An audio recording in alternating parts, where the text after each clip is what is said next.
नमस्कार, आप देख रहे हैं भीम न्यूज़। भीम न्यूज़ में आपका स्वागत है। आज कोटा में अखिल भारत अनुसूचित जाति जनजाति बौद्ध भारतीय जीवन बीमा निगम कर्मचारी कल्याण संघ का द्विवार्षिक अधिवेशन संपन्न हुआ। कार्यक्रम के मुख्य अतिथि श्री रामेश्वर, जो कि अखिल भारतीय उपाध्यक्ष हैं। इसके साथ विशिष्ट अतिथि में श्री RL मीणा जी, श्री हरफूल सिंह जी और श्री रविंद्र कुमार उपस्थित हुए। कार्यक्रम के संयोजक श्री शशि मीणा और मनोज कुमार मीणा रहे। कार्यक्रम में द्विवार्षिक अधिवेशन के समय अजमेर मंडल के चुनाव संपन्न हुए। इसमें पदाधिकारियों को आए हुए अतिथियों ने शपथ दिलाई और उनके कार्य का बंटवारा किया। मैं आप सबका इस अवसर पर श्री रामफूल मीणा, दिल से स्वागत करता हूँ। महेंद्र कुमार मीणा, महेंद्र नागौरी, हाड़ौती बेल्ट की मांग, डॉक्टर BS मीणा, ये श्रीमती मधु मीणा, कुमारी शिवानी मीणा। इस सभा में जो आपके द्वारा चुनी जाएगी टीम, उस टीम को क्षेत्रीय कमेटी की ओर से पूरा सहयोग रहेगा। लगातार हम यहाँ आते भी रहेंगे, जाते भी रहेंगे। आपको जोनल क्षेत्रीय कमेटी से ऐसी कोई दिक्कत नहीं आएगी। क्षेत्रीय कमेटी अपना पूरी तरह ईमानदारी से काम करती रहती है। जैसे टाइम जो हमारा मेन काम है, ट्रांसफ़र प्रमोशन, जैसे नोटिफिकेशन शुरू होता है कमेटी का काम शुरू हो जाता है। अभी अप्रैल में राउंड आ रहा है, कमेटी का काम शुरू हो गया, वहाँ कोई दिक्कत नहीं है। हम पूरा आपको सहयोग देंगे।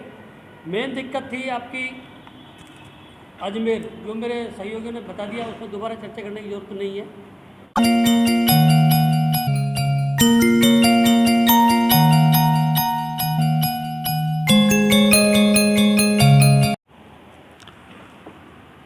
आज कोटा में अणुव्रत भवन में अखिल भारतीय अनुसूचित जाति जनजाति बौद्ध भारतीय जीवन बीमा निगम कर्मचारी कल्याण संघ अजमेर मंडल का द्विवार्षिक अधिवेशन है और इसी समय आज यहाँ चुनाव भी हैं। इस कार्यक्रम के मुख्य अतिथि श्री रामेश्वर जी, जो कि अखिल भारतीय उपाध्यक्ष हैं, श्री RL मीणा जी क्षेत्रीय अध्यक्ष हैं और श्री होशियार सिंह जी क्षेत्रीय महासचिव और रविंद्र कुमार जी क्षेत्रीय कोषाध्यक्ष। साथियों, विजित रहे कि अजमेर मंडल में कोटा, बूंदी, बारां, झालावाड़, भीलवाड़ा, सवाई माधोपुर काफ़ी क्षेत्र है जो कि LIC को गवर्न करता है और यह संगठन अनुसूचित जाति जनजाति के LIC में कार्यरत कर्मचारियों के हितों की रक्षा के लिए बनाया है। आइए हम सीधी बात करते हैं श्रीमान रामेश्वर जी से। रामेश्वर साहब, आपका भीम न्यूज़ में स्वागत है। Thank you very much. Sir, बताइए इस संगठन की स्थापना कब हुई थी, इसका क्या उद्देश्य है और वर्तमान में इसकी क्या पोजीशन है? अक्सर अखबारों में देखने में आता है कि LIC को गवर्नमेंट प्राइवेटाइजेशन करने वाली है। क्या कहेंगे आप इसके बारे में? देखिए, सबसे पहला तो आपका प्रश्न है कि इस संगठन की स्थापना कब हुई थी, तो मैं बताना चाहूँगा इस संगठन की जो स्थापना हुई थी वो सन 1974 में हुई थी।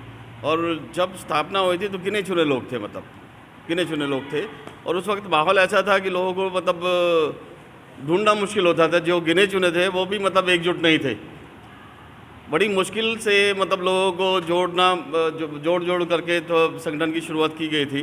लेकिन आज आपने पूछा कि आज हमारे संगठन की क्या स्थिति है, तो आज मेरे ख्याल से इस LIC के अंदर में सबसे बड़ा संगठन अगर कोई है तो वो संगठन ही हमारा SC/ST वेलफेयर एसोसिएशन ही है। और दूसरी सबसे बड़ी बात ये है कि जो संवैधानिक पावर जो मिली है अगर किसी संगठन को, तो वो यही संगठन है जिसे पार्लियामेंट्री कमेटी से, गवर्नमेंट ऑफ इंडिया से सारी ताकत मिली है और रिकॉग्नाइज है वहाँ। और कोई भी रिकॉग्नाइज अगर संस्था है तो वो LIC में सिर्फ हमारी संस्था है। सर, अभी तक इस संगठन द्वारा बेटरमेंट के कर्मचारियों के लिए क्या क्या कार्य किए गए हैं, आप थोड़ा बताएंगे? हाँ बिल्कुल। देखिए, पहले क्या होता था, पहले हम लोग सीमित थे सिर्फ क्लरिकल में, लेकिन आज इसके बेटरमेंट के लिए कहीं भी होता है। जैसे अभी लेटेस्ट आप देखेंगे कि 2 पोस्ट निकली हुई हैं दो तरह की, एक तो है AAO के लिए और दूसरी है डेवलपमेंट ऑफिसर के लिए, ADO के लिए। तो उनमें ट्रेनिंग पहले नहीं होती थी, लेकिन इसी संगठन के प्रयास से मतलब पिछले काफ़ी समय से ये ट्रेनिंग अभी जैसे AAO की ट्रेनिंग हुई है, फ्री ट्रेनिंग होती है LIC की तरफ से 2 दिन की, प्री रिक्रूटमेंट जो ट्रेनिंग होती है, तो 2 दिन की AAO की ट्रेनिंग हुई है और अभी डेवलपमेंट ऑफिसर की चल रही है ADOs के लिए, वो 3 दिन की ट्रेनिंग होती है, जिसमें LIC की तरफ से बहुत बढ़िया व्यवस्था की जाती है। उन्हें पढ़ाने की सुविधा और जो साथ में सामग्री है पढ़ने लिखने की वो भी उन्हें दी जा रही है और उसका फ़ायदा बहुत होता है। मतलब मैं इसमें थोड़ा और शेयर करना चाहूँगा कि मैं अगर LIC में यहाँ हूँ, हम लोग तो भैया हिंदी मीडियम के पढ़े लिखे लोग थे, लेकिन इसका क्राइटेरिया कि मुझसे पहले वाले जो लीडर थे, जिन लोगों ने इस परंपरा को डाला, तो मैंने भी वो ट्रेनिंग ली थी बच्चू सिंह जी, और उस ट्रेनिंग का मुझे जितना फ़ायदा हुआ कि मैं उस वक्त का जो था स्पेशल ड्राइव थी उसमें टॉपर था। तो मेरी भी यहाँ जो अगर उपस्थिति है तो वो इसी संगठन की वजह से है, मेरी नहीं थी अदरवाइज। आज कोटा में इस संगठन के चुनाव होने वाले हैं, क्या चुनाव हो गए, रिजल्ट कब डिक्लेयर होगा, काउंटिंग कब होगी, थोड़ा बताएंगे आप सर? एक्चुअली यहाँ काउंटिंग की आवश्यकता नहीं पड़ेगी। ये हाउस जो है सब लोगों ने सर्वसम्मति से, तो हम लोग कोशिश ये करते हैं कि एक आम सहमति बने, जिसमें होता है ना कि भाई अगर इलेक्शन होते हैं तो इलेक्शन में क्या 2 तरफ लोग बढ़ जाते हैं, तो जो चुना गया वो तो ठीक है और जो नहीं चुना गया तो वो थोड़ा गैप रह जाता है। तो उसमें हम कोशिश ये करते हैं कि भाई सर्वसम्मति से बने, और आपको जानकर के बहुत खुशी होगी कि ये सर्वसम्मति से हाउस ने मतलब टीम बना करके हमें दे दी है, जो हम अभी डिक्लेयर करने वाले हैं। हमारे साथ क्षेत्रीय अध्यक्ष श्री RL मीणा साहब हैं। मीणा साहब, भीम न्यूज़ में आपका स्वागत है। क्या कहना चाहेंगे संगठन के बारे में, आपकी क्या भविष्य में रूपरेखाएं रहेंगी, कृपया बताइए। हमारा जो ये संगठन है ये हमारे कर्मचारी अधिकारियों की प्रमोशन, ट्रांसफ़र, पोस्टिंग इन सबको देखेगा। इसके बावजूद भी LIC के अंदर LIC को ऊपर उठाने के लिए भी हम पूरा इसमें कंधा से कंधा मिला करके LIC के साथ खड़े रहते हैं। हमारा जो अभी जो बीच में एक अफवाह फैलाई गई थी कि LIC प्राइवेट होने जा रही है, ये ठीक नहीं है। LIC प्राइवेट नहीं होने जा रही है। LIC कुछ IPO आया है, जो कुछ % IPO आया है। अभी एक बीच में रिमोर फैलाया गया कि ये अभी जो शेयर मार्केट जो डाउन हुआ है उसमें LIC को कोई फ़र्क पड़ने वाला नहीं है। LIC ने जो इन्वेस्ट किया गया था 30,000 करोड़, उसके बावजूद भी LIC उस 30,000 करोड़ में भी 26,000 करोड़ प्रॉफिट में है। 56,000 करोड़ वैल्यू है उसकी आज 56,000 करोड़ वैल्यू है। तो LIC को कोई परेशानी नहीं है, हम LIC के साथ है, LIC हमारे साथ है। हमारे साथ हैं श्री होशियार सिंह जी, जो क्षेत्रीय महासचिव हैं। सर, क्या कहना चाहेंगे आप? आज ये कोटा की धरती पर आप आए हैं और आपके संगठन का द्विवार्षिक अधिवेशन हुआ है, कुछ बताइए। जय भीम। कोटा में जो ये आज का अधिवेशन रखा गया है और जो राजस्थान की जो भूमि है वो ऐसी कर्म भूमि है कि हमारा यहाँ का जो सदस्य है, कल्याण संघ का सदस्य है, जो भारतीय जीवन बीमा निगम में कार्यरत है, मैं निसंकोच कह सकता हूँ कि यहाँ का जो हमारा कार्यकर्ता है वो बहुत ही जुझारू है, बहुत ही सामाजिक है और हर क्षेत्र में अपनी जो भागीदारी है, अपना जो सहयोग है वो बहुत ही आगे बढ़ चढ़ कर देता है। मैं यहाँ पे ये भी बताना चाहूँगा कि जो हमारे जयपुर के लोग हैं, हमारे जोधपुर के लोग हैं, ये इतने जागरूक हैं कि जो नॉट ओनली LIC, अदर जो हमारे सामाजिक संस्थाएं हैं जो समाज को ऊपर उठाने के लिए काम कर रही हैं, उसमें भी बहुत ही अग्रसर होकर भाग लेते हैं। जैसे हमारे नागौरी जी हैं, नागौरी जी जोधपुर में परिसंघ के, जो कि एक सामाजिक संगठन है, जो कि अपनी राजनीति और अन्य सामाजिक गतिविधियों को में भाग लेता है। तो हमारे नागौरी जी उसके पूरे प्रदेश के अध्यक्ष हैं और बड़ा ही बढ़ चढ़ कर भाग लेते हैं। उसी प्रकार से शशि मीणा जी हैं हमारे, जो यहाँ पे जो अजमेर में है, डाउन ट्रोडन के लिए और LIC और दूसरे महकमों में प्रबंधन द्वारा यदि उनको कोई प्रताड़ना हो रही है तो ये निसंकोच होकर और आगे बढ़कर उस कर्मचारी, उस अधिकारी का जो है पूरा जो सहयोग करते हैं, उसको मार्गदर्शन करते हैं। इसी प्रकार से हमारा जयपुर है, जयपुर में हमारे डॉक्टर बच्चू सिंह जी हैं, सीताराम मीणा जी हैं। ये ऐसे लोग हैं जो आपको ये जानकर बड़ी खुशी होगी कि इन्होंने अपने सदस्यों को इतना प्रेरित किया और एक ऑर्गेनाइज तरीके से एक कार्यालय का जो है वहाँ पे स्थापना की है जो सामाजिक गतिविधियों को देखता है।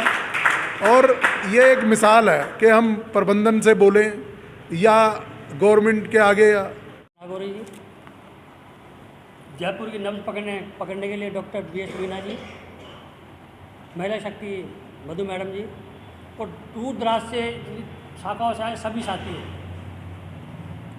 मैं आप सबका इस अधिवेशन में दिल से स्वागत करता हूँ। आपकी मांग पर, इस हाड़ौती बेल्ट की मांग पर ये सभा यहाँ आयोजित की गई। इस सभा में जो आपके द्वारा चुनी जाएगी टीम, उस टीम को क्षेत्रीय कमेटी की ओर से पूरा सहयोग रहेगा। लगातार हम यहाँ आते भी रहेंगे, जाते भी रहेंगे। आपको जोनल क्षेत्रीय कमेटी से ऐसी कोई दिक्कत नहीं आएगी। क्षेत्रीय कमेटी अपना पूरी तरह ईमानदारी से काम करती रहती है। जैसे टाइम जो हमारा मेन काम है, ट्रांसफ़र प्रमोशन, जैसे नोटिफिकेशन शुरू होता है कमेटी का काम शुरू हो जाता है। अभी अप्रैल में राउंड आ रहा है, कमेटी का काम शुरू हो गया, वहाँ कोई दिक्कत नहीं है। हम पूरा आपको सहयोग देंगे। मेन दिक्कत थी आपकी अजमेर, जो मेरे सहयोगियों ने बता दिया, उसमें दोबारा चर्चा करने की जरूरत नहीं है। आज इस अधिवेशन में LIC में जो अनुसूचित जाति जनजाति बौद्ध कर्मचारी कल्याण संघ है, इसके चुनाव हुए हैं। इसमें अध्यक्ष और महासचिव पद पर, अध्यक्ष पद पर आप चुने गए हैं। क्या शुभ नाम है आपका? सर सुनील कुमार टटवाल। सचिव पद पर श्री शशि मीणा जी, क्या प्राथमिकताएं रहेंगी आप दोनों पदाधिकारियों की इस कोटा संभाग में इस संगठन को चलाने के लिए? जैसा कि मेरे कृतित्व और व्यक्तित्व से आप पहले से वाकिफ़ हैं, मेरा ये प्रयास रहेगा कि भारतीय जीवन बीमा निगम के हितों को सर्वोपरि रखते हुए और उसके अंदर जो हमारे SC ST और बौद्ध वर्ग के जो कर्मचारी हैं उनके संस्थानिक हकों को पूरी तरह से लागू करवाने के लिए, प्राप्त करने के लिए, इसके लिए हम संघर्ष करेंगे। अध्यक्ष जी, आप क्या कहना चाहेंगे? सर, भारतीय जीवन बीमा निगम के जो हमारे कल्याण संघ के जो सभी कर्मचारी हैं उनके अधिकारों को हम सही जगह पे और सही स्थिति में पहुंचाने का पूरा प्रयास करेंगे। सर, आप क्या कहना चाहेंगे साहब?